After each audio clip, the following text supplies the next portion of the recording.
le peuple berbère a connu aussi une période de christianisme. Mais un christianisme particulier au peuple africain. L'Église, on ne l'appelait pas l'Église ordinaire, on l'appelait l'Église africaine de Carthage. Qu'est-ce qu'elle disait? Elle disait, nous sommes indépendants de l'Église romaine. Nous sommes indépendants, et c'était du nationalisme, même au sein de l'Église. D'ailleurs, le différend a entraîné la formation du donatisme et des circoncilions, c'est-à-dire une révolution sociale, politique, administrative, et ils ont lutté contre le chrétien, c'est-à-dire le catholicisme, qui était soutenu par l'impérialisme romain. Et c'est ça le différend entre Saint-Augustin et les donatistes. Cette idée de nationalisme, même au sein de la religion, a été un des faits principaux qui ont entraîné Firmus à lutter à son tour contre l'impérialisme romain.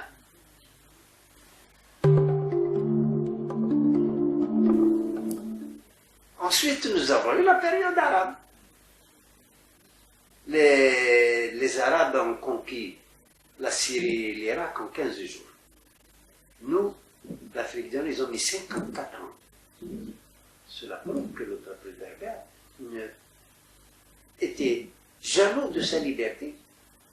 Et comme il a lutté contre les Romains, contre les Goths, contre les Byzantins, il a lutté contre l'invasion arabe.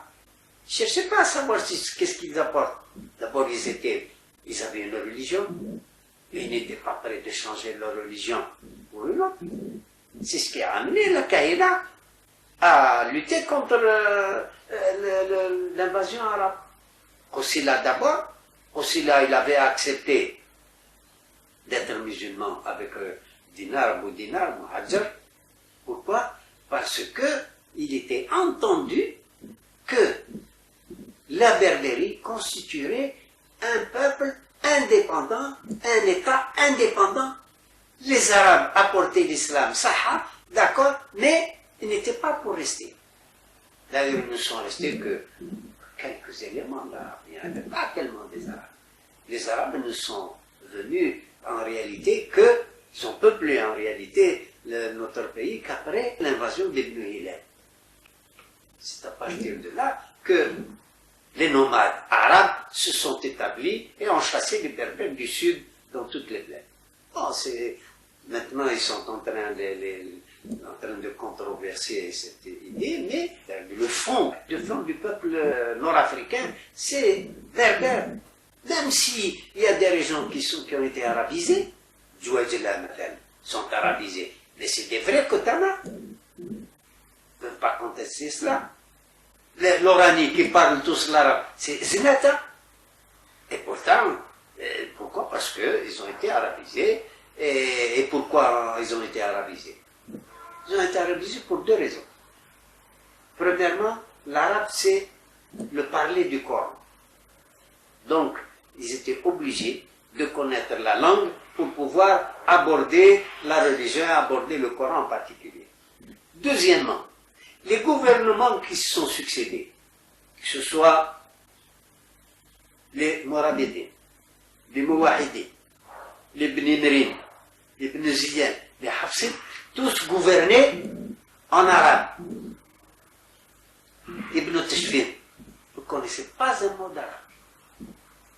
Et pourtant, ces administrateurs étaient obligés d'écrire en arabe parce que c'était la langue la langue berbère n'était pas écrite. Qui l'a préservé, c'était un peuple tout à fait derrière les Gétules, c'est-à-dire les Touaregs de maintenant qui constituaient un peu, mais il n'y avait pas de livre, il n'y avait pas de correspondance, c'était seulement très réservé, très localisé. Ils sont restés jusque-là. Il y a eu les Turcs aussi ont été des colonisateurs. Je défie n'importe qui de me dire, de me trouver un B, un D d'origine algérienne, même arabe, même si ce n'est pas kabyle arabe, mais il n'y en a pas, c'est une liste des Turcs. Donc tous les pays qu'ils ont occupés, il n'y a pas qu'ici, étaient réservés.